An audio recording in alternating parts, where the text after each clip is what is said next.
E aí, salve, salve, tudo bom, gurizada? Começando então a primeira atividade assíncrona da nossa disciplina em 2021, barra 1, no caso, né? Nós estamos atrasados em relação às nossas disciplinas aqui na UFFS.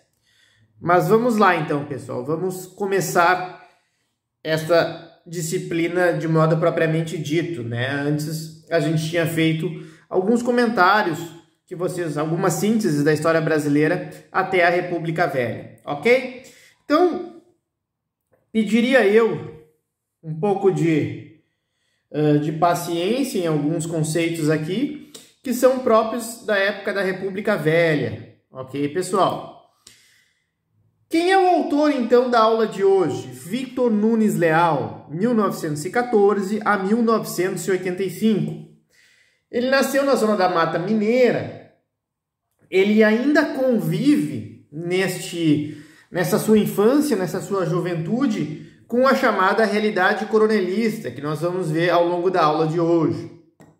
Ele se bacharelou, então, em Direito pela Universidade Federal do Rio de Janeiro, que à época tinha outro nome, em 1936. Em 1943, lá no meio da Segunda Guerra, né, foi professor da cadeira de Ciência Política da Faculdade Nacional de Filosofia. Importante também salientar que ele foi ministro do Supremo Tribunal Federal entre 1960 a 69, onde foi afastado pelo AI-5. Tá? Quando a gente for falar de AI-5, lembrem-se disso, ditadura militar. Também foi consultor-geral da República e chefe da Casa Civil da Presidência da República no governo de JK.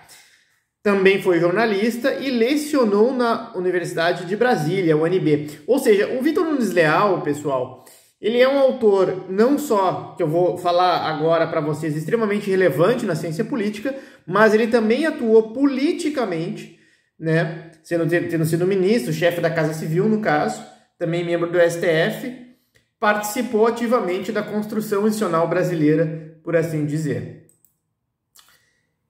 O livro da aula de hoje, Coronelismo, Inchada e Voto. Pessoal, volto a repetir, essa obra é uma obra fundadora da ciência política moderna, tá? Fundadora. Ela advém de uma tese de doutorado, então, do Victor Nunes Leal, que se intitulava, à época, O Município e o Regime Representativo no Brasil, Contribuição ao Estudo do Coronelismo, que é uma tese que ele defendeu em 1948. Importante, pessoal, salientar que essa obra ela vem, né, próxima de obras como a do Oliveira Viana, que eu mostrei para vocês na aula síncrona, na aula passada, os livros do Oliveira Viana, a obra de Caio Prado, a obra de Freire e a obra de Nestor Duarte. Só que ele rompe, de certa forma, com uma espécie de, que eu chamaria de ensaísmo prevalecente na literatura científica, sociológica brasileira, eu diria, né? E também inaugura a ciência política porque ele dá um toque empírico, um pouco, em relação às análises que eles vão fazer. Ao longo da discussão vocês vão visualizar isso.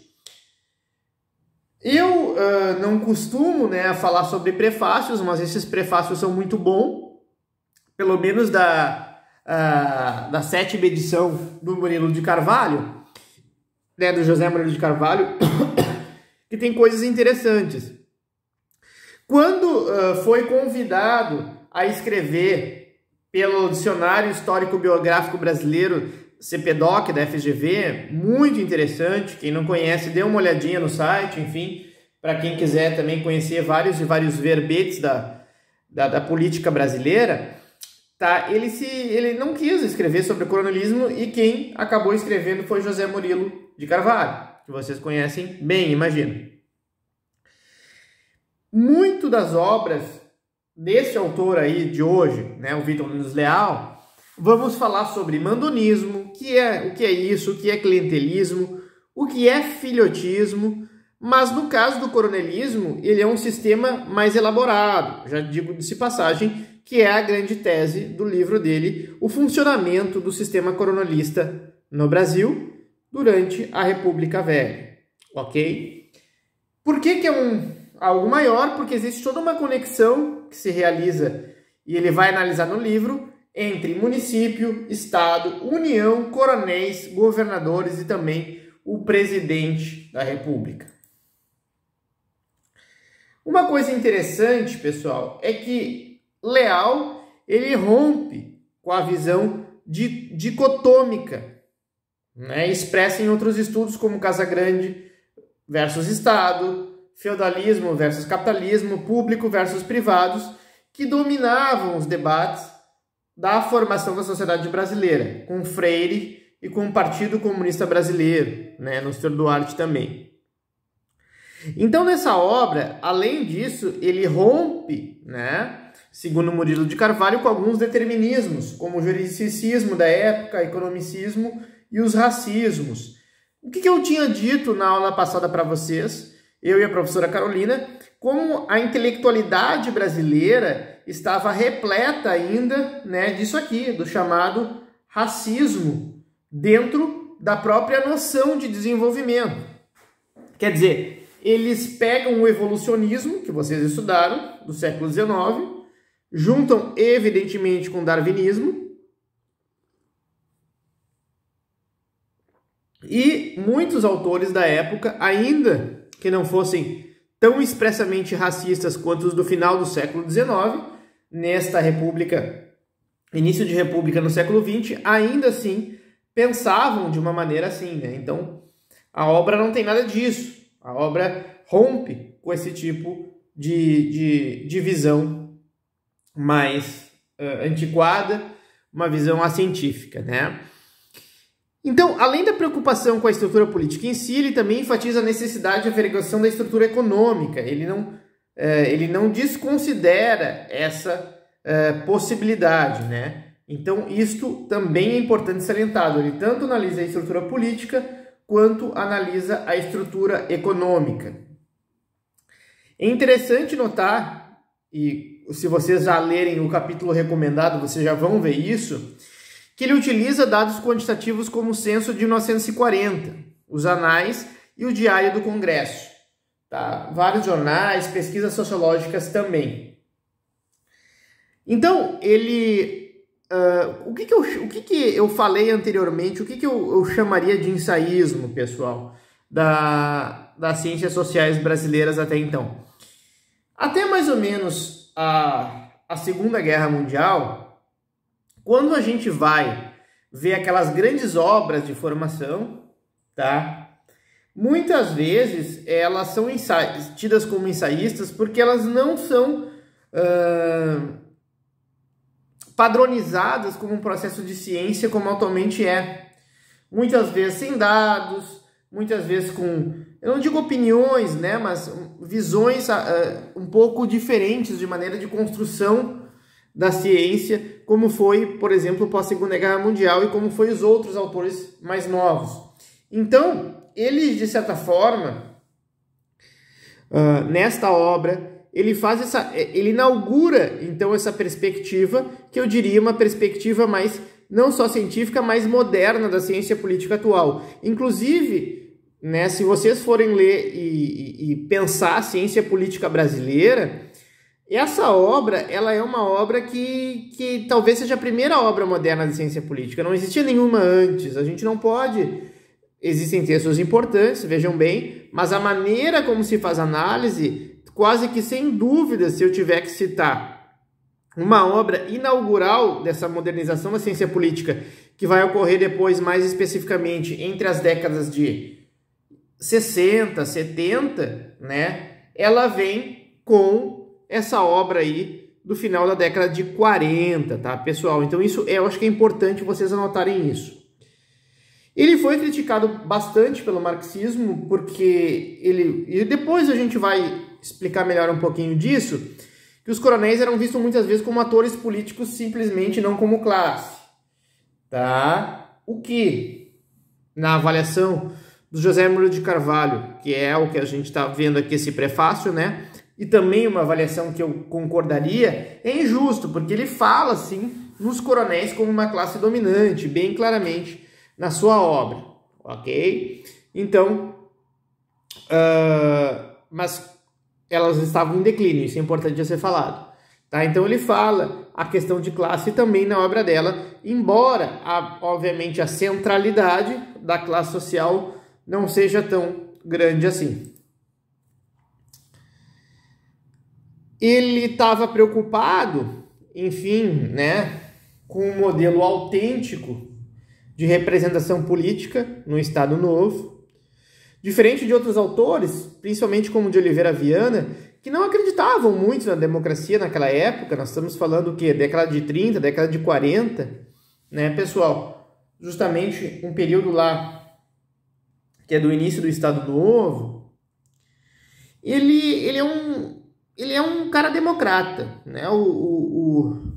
A visão que se tem a respeito do Vitor Nunes Leal é que ele não só, né, era um democrata no sentido de ser democrático, né, uma pessoa de espírito democrático, tanto que ele foi afastado pelo AI-5, como eu falei anteriormente. Isso o Murilo de Carvalho, ele pagou, o preço que ele pagou foi esse afastamento que ele sofreu por causa, em função da ditadura militar, aos valores democráticos. Assim termina então o prefácio, né, que falando antes do livro do Murilo de Carvalho. Eu não vou ler aquelas páginas, mas se alguém se interessar, é bem interessante, né, a maneira como o Murilo de Carvalho se refere à obra de Leal nos finais, ali no final dessa edição, pelo menos que eu tenho, em relação à obra de Vitor Nunes Leal. Aí tem um outro prefácio que eu gostaria já de comentar algumas coisas aqui com vocês, um prefácio mais antigo de Barbosa Lima, porque uma coisa é importante, tá, pessoal, que vocês vão conseguir compreender. José Murilo de Carvalho, repito, José Murilo de Carvalho, ele interpreta que o coronelismo, a maneira como ele foi construído por Vitor Nunes Leal, ele não existiria mais pós-1930, pós-República Velha. Tá? Não, pelo menos, de uma forma sistêmica.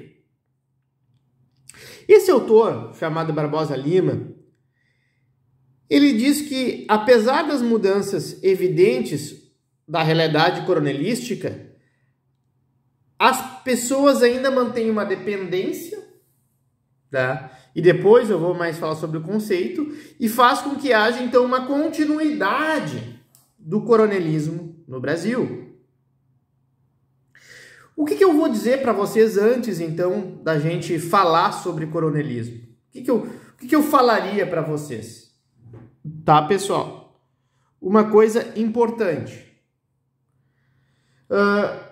Eu diria que o liberalismo, no sentido político, tá? Tem alguns alunos nos ouvindo que eles queriam também no sentido econômico e tal. Nós temos uns alunos e alunas liberais nos ouvindo, né? Mas tem um problema para vocês liberais, tá? Que é o seguinte: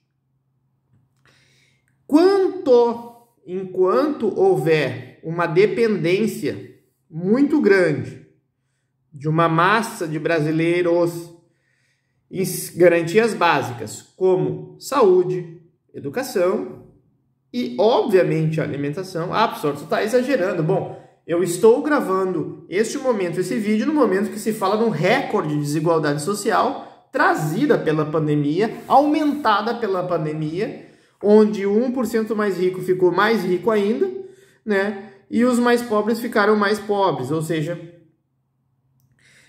numa claro aumento da desigualdade social brasileira. Esses recordes do coeficiente de Gini, qualquer coeficiente que vocês queiram analisar, com bastantes brasileiros, um número expressivo, tendo dificuldade, por exemplo, de ter uma renda per capita de R$500. R$500 por mês, né? Ao passo que outros ultrapassam 1% mais rico, muitas vezes fácil, né? Os acima de 5 mil per capita, o que significa uma diferença de 10 vezes mais, e os mais ricos ainda a gente nem comenta, né, pessoal?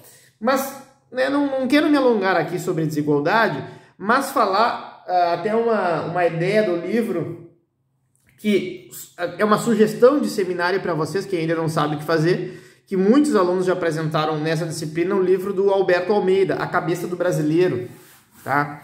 Que ao mesmo tempo o brasileiro é desconfiado em relação aos estados e às suas instituições, a gente já viu isso nas aulas de teoria política 13, enfim, mas ao mesmo tempo o brasileiro ama o Estado porque ele também precisa desse Estado. Então, enquanto houver e isso que eu queria chamar a atenção para vocês, enquanto houver uma dependência em relação a esse Estado, é difícil a gente conseguir ter, né,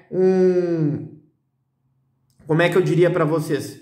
Um liberalismo autêntico, uma independência, uma autonomia moral, eu diria, do cidadão brasileiro, ok? Então, vou dar um pause aqui e vamos já falar na sequência aí sobre o que afinal é coronelismo. Agora vamos entrar dentro da obra de Vitor Nunes Leal.